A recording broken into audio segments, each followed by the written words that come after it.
안녕하세요. 홍익대학교 김영욱 교수입니다. 지금부터 창조경제시대에 좋은 일자리 창출과 관련하여 지식서비스 산업에 대해서 말씀드리겠습니다. 세계적으로 경제 선진화 및 지식 기반화가 진전됨에 따라 산업 구조가 제조업 중심에서 서비스 산업 중심으로 재편되는 소위 경제의 서비스화 현상이 심화되고 있습니다. 이와 함께 제조업의 성장 한계를 극복하기 위해 제조업과의 연계 성장을 꾀할 수 있는 지식 서비스 산업이 가속화되고 있습니다. 특히 우리나라 서비스 산업은 선진국가 대비하여 생산과 고용, 소비와 무역 등 그 비중이 낮고 타 산업 생산에 투입되는 중간재 비중도 낮으므로 서비스 산업의 집중 육성이 기묘하며 그 중에서도 제조업 동반 성장 파트너로서의 지식 서비스 산업 육성이 매우 중요합니다. 뿐만 아니라 기존의 제조업만으로는 일자리 창출이 턱없이 부족한 실정이므로 제조업의 고도화로 일자리 창출을 제고시키면 물론 서비스 산업, 특히 지식 서비스 산업의 활성화로 좋은 일자리 창출을 획기적으로 제고시킬 수 있는 방안이 시급한 실정입니다. 이에 창조경제 시대에 좋은 일자리 창출과 관련하여 지식 서비스 산업 활성화를 위한 방안을 찾아보고자 하는 것이 오늘의 주제가 되겠습니다. 자, 그럼 먼저 창조경제 시대에 좋은 일자리 창출과 관련한 말씀부터 드리겠습니다. 아시다시피 최근의 경제 성장은 좋은 일자리 창출에 실패하고 있다고 알려져 있습니다. 그 가장 큰 이유는 경제 성장과 고용 간의 연결, 고리가 약하다는 데 있습니다. 경제가 1% 성장할 때 취업자 증가율인 고용 흡수율이 1990년대 0.7 수준에서 2000년대에는 0.5 수준으로 하락하고 있으면서 그 고리를 찾아볼 수 있고, 제조업에서는 최근 생산이 늘어도 고용은 늘지 않는 이른바 고용의 탈공업화가 진행 중이라는데 더 큰 문제가 있다고 하겠습니다. 그리고 서비스업에서도 고용은 늘고 있지만 영세자 영업, 도소매업, 숙박업 등 저임금 일자리가 과다하여 좋은 일자리 창출이 힘든 실정입니다. 그러나 앞으로 경제 성장률 제고에는 한계가 있어 성장률을 획기적으로 높여 고용 문제를 해결하는 것이 아주 어려운 실정입니다. 그리고 설령 준법 사회의 실현, 신뢰 구축 등 우리 경제의 체질을 바꾸어서 경제 성장률을 높인다고 하더라도 양극화되는 노동시장 구조를 개선하는 데에는 한계가 있을 수밖에 없습니다.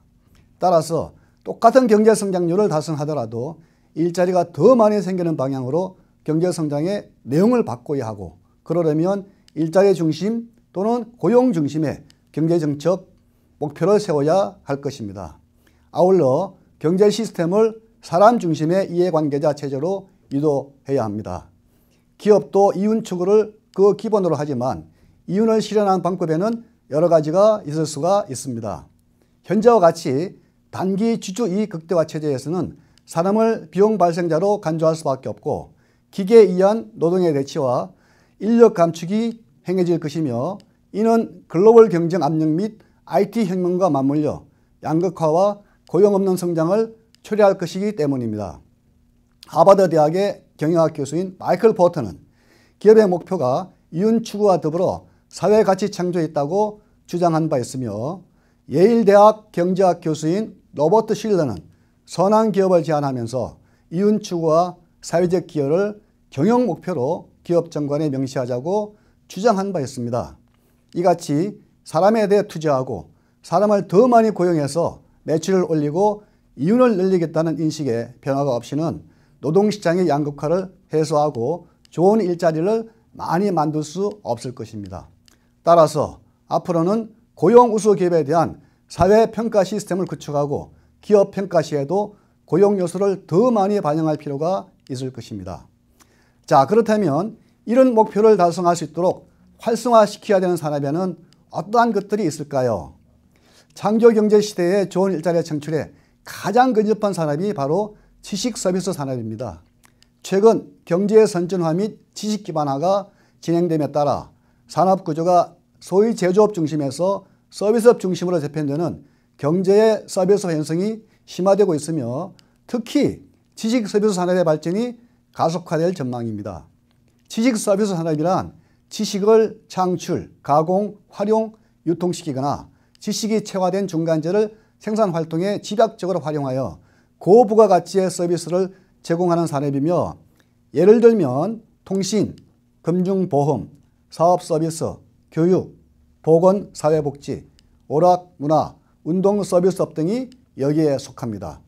우리나라는 아직 서비스 산업이 생산과 고용, 그리고 소비와 무역 등에서 차지하는 비중이 선진국에 비해서 많이 낮고, 여타 산업 생산에 투입되는 중간재로서의 비중도 낮으므로 앞으로 서비스 산업의 성장 가능성이 크게 기대되고 있습니다. 더욱이 우리나라 서비스 산업의 GDP 비중이 고용 비중보다 더 낮으므로 노동 인력 부가가치가 상대적으로 낮아 앞으로 서비스 산업의 부가가치 정대 방안 강구가 꼭 필요한 실정입니다. 특히 지식 서비스 산업은 고부가가치 산업으로서 생산성 정대에 따른 고용 유발 효과가 크고 전체 산업의 생산성 향상에 미치는 기여도가 지속적으로 증가하고 있으므로 일자리 창출에 크게 기여할 것입니다. 글로벌 기업들도 제조업의 성장 한계 극복을 위해 사업 영역을 서비스업으로 확대하여 부가가치 창출과 성장을 추구하는 경향을 이미 보이고 있습니다. 특히 지식 서비스 산업은 고급 인력이 많고 IT 강국인 우리나라에 적합한 산업이며 제조업의 도약과 경쟁력 제고를 위해서도 꼭 필요한 산업입니다. 그러나 아직 지식 서비스 산업은 대도시 지향적 입지 특성이 강하므로 앞으로는 지역 지식 서비스 산업의 활성화가 필요합니다. 아울러 제조업 관련 지식 서비스 산업은 제조업과의 상승 효과를 통한 선순환 구조 형성 여부가 지역 산업 구조 고도화에 크게 영향을 미치므로 지역 산업 육성이 매우 기념합니다. 최근 지방자치단체가 외국인 투자 유치를 위한 노력을 기울이고 있고, 외국인 투자 기업의 입지 선택 시 지식 서비스 산업의 접근 가능성에 많은 관심을 가지고 있기 때문에 외국인 투자 기업의 적극적인 유치를 위해서도 지역 지식 서비스 산업의 육성은 매우 중요하다 할 것입니다. 좋은 일자리 창출을 제고시키기 위한 방안의 하나로 지식 서비스 산업의 체질을 개선해야 하며, 특히 제조업과의 연관 효과를 제고하여 동방성장을 이루어 나가야 합니다. 이를 위해 지식 서비스 산업의 혁신과 R&D 강화가 필요합니다. 이로써 1995년부터 2008년까지 우리나라 서비스 산업의 제조업 대비 부가가치 노동 생산성 66%를 2015년까지 95%로 제고할 수 있을 것입니다. 참고로 일본의 경우는 95%, 독일은 93%에 이르고 있습니다. 아울러 제조업의 서비스 활동 외주화를 선진국 수준으로 발전시켜 지식 서비스 산업과 제조업의 연관 효과를 제고시켜야 합니다. 이와 함께 지방 중추도시의 지식 서비스 산업과 주변 제조업과의 연관 효과를 제고시켜 지역 경제 활성화에 이바지할 수 있도록 해야 할 것입니다. 자, 이제 보다 구체적으로 지식 서비스 산업을 활성화할 수 있는 5가지 정책 대안을 말씀드리겠습니다. 첫째, 지식 서비스 산업의 활성화를 위한 수요 창출과 확대 방안입니다. 제조업과 지식 서비스 산업의 상호작용이 활발해지고 지식 서비스 분야의 비중 및 중요도가 높아지고 있음을 감안하여 지식 서비스 산업의 수요를 확대할 수 있는 방안이 강구되어야 합니다. 특히 이와 함께 수요가 상대적으로 낮은 비수도권 지역의 지식 서비스 거래를 활성화할 필요가 있습니다. 이를 위해서 지식 서비스 관련 정보 체제 구축 및 아웃소싱 활성화, 제조업체의 지식 서비스 인식 제고, 제조업과 지식 서비스 산업의 연계 연구가 필요합니다. 둘째, 지식 서비스 산업의 생산성 제고와 전문 인력 육성입니다. 지식 서비스 산업의 경쟁력 확보를 위한 가장 중요한 요소는 고급 인력 확보이며, 특히 현장 지식을 겸비한 전문 인력이 필요하므로 이를 위해 지식 서비스 전문 인력을 양성하는 대학과 관련 기관 확충, 글로벌 수준의 교육 프로그램 개발과 보급이 필요합니다.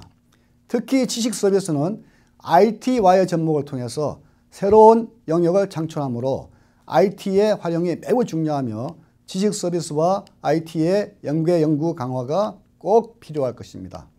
셋째, 지식 서비스 산업의 R&D 역량 강화입니다. 지식 서비스 산업에 대한 R&D 투자 확대 대책을 마련하고 지식 서비스를 포함하여 모든 서비스 산업에 적용할 수 있는 기초, 원천, R&D 분야의 발굴과 투자 확대가 필요하며 제조업 연관 효과를 감안하여 주력 제조업의 성장 잠재력 강화와 고부가가치화를 꾀할 수 있는 분야에 대한 중점적 방안이 강구되어야 할 것입니다. 구체적 방안으로는 지식서비스 산업의 R&D 수요조사, 지식서비스 산업 전용 R&D 지원제도 설치, 한국형 지식서비스 R&D 모델 개발과 보급 등이 있습니다. 넷째, 지방 중추도시에 지식서비스 산업 전문 집적단지 조성이 필요합니다. 지식서비스 산업의 전후방 연계 확대를 통해 시너지 효과를 창출할 수 있는 전문 집적단지가 필요하며 특히 IT 등 소프트웨어 산업은 그 효과가 아주 클 것으로 기대됩니다. 이와 함께 광역권별 중추도시를 거점으로 중소도시를 연계한 허브 앤 스포크 형태의 제조업 관련 지식서비스 산업이 육성되어야 할 것입니다. 다섯째, 지식서비스 산업의 글로벌 경쟁력 제고 및 국제화 추진 지원입니다. 국내 시장의 한계를 극복하기 위해 우리나라가 강점을 가진 지식서비스 분야를 식별하여 중점 지원할 필요가 있으며 해외시장 정보 제공 및 전시회 개최 등 해외시장 개척을 지원할 수 있는 제도적 장치가 광구되어야 합니다. 특히 중소기업의 해외 선진 기술 도입이나 국제 공동 연구 등 지원이 필요하며 유통 서비스, 패션 디자인 서비스, 소프트웨어 서비스 등 경쟁력이 강한 분야는 시장 개방을 통한 선진화도 필요하고 이를 위한 경쟁력 제고 전략이 꼭 필요합니다. 자, 이제 지식 서비스 산업 분야의 종합 경쟁력 강화를 위해 기관 설립과 함께 전 부처의 지식 서비스 산업 관련 정책을 총괄적으로 기획 추진하며 경쟁력 강화를 도모할 수 있는 조직이 필요한 시점입니다. 이로써 지식 서비스 산업 활성화를 통한 좋은 일자리 창출이 곧 창조 경제 시대를 앞당겨 열어가는 길이라고 확신합니다. 감사합니다.